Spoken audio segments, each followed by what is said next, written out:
নমস্কার, আমি ফিজিওথেরাপিস্ট জটাধর দাস। আমার পাশে আমার স্ত্রী ছিল। বাবু, আপনার নাম কি? আমার নাম সুভাষ বাবলিয়া। সুভাষ বাবলিয়া। আপনার বাড়ি? হেমনগর কোস্টাল থানার পাশে বাড়ি।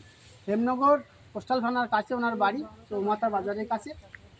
উনি আমার কাছে এসেছিলেন ফিজিওথেরাপি করবার জন্য, ফ্রোজেন শোল্ডারের কন্ডিশন নিয়ে। আমি জেনে নেব কী কী সমস্যা ওনার হয়েছে। বলুন।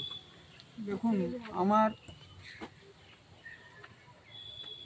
1 বছর মতো এই হাত তুলতে পারতাম না, এই নিজের জামাটা আমি খুলতে পারতাম না। আমি 1 সপ্তাহ এই ফিজিওথেরাপি করে আমি সম্পূর্ণ সুস্থ পথে, সামান্য একটু অসুবিধা আছে, আমি এখন একদম শান্ত সুস্থর পথে। আপনি হাত তুলুন দেখি, 2 হাত সমানভাবে তুলুন, নামান। উনি যখন আমার কাছে ফিজিওথেরাপি করতে এসেছিলেন, উনি বললেন ওনার সমস্যা জামা পরতে পারতেন না, জামা গায়ে মানে খুলতে পারতেন না। তারপরে ওনার হাতে কোনো ওজন তৈরি করতে পারতেন না, এমনকি পকেটে একটা কলম তুলতে পারতেন না। এরকম একটা কন্ডিশনের মধ্যে খাওয়া দাওয়া করতে না অসুবিধা হতো। সেই জায়গা থেকে ফিজিওথেরাপি করে আজকে 1 সপ্তাহ 8-9 দিন হচ্ছে ওনার।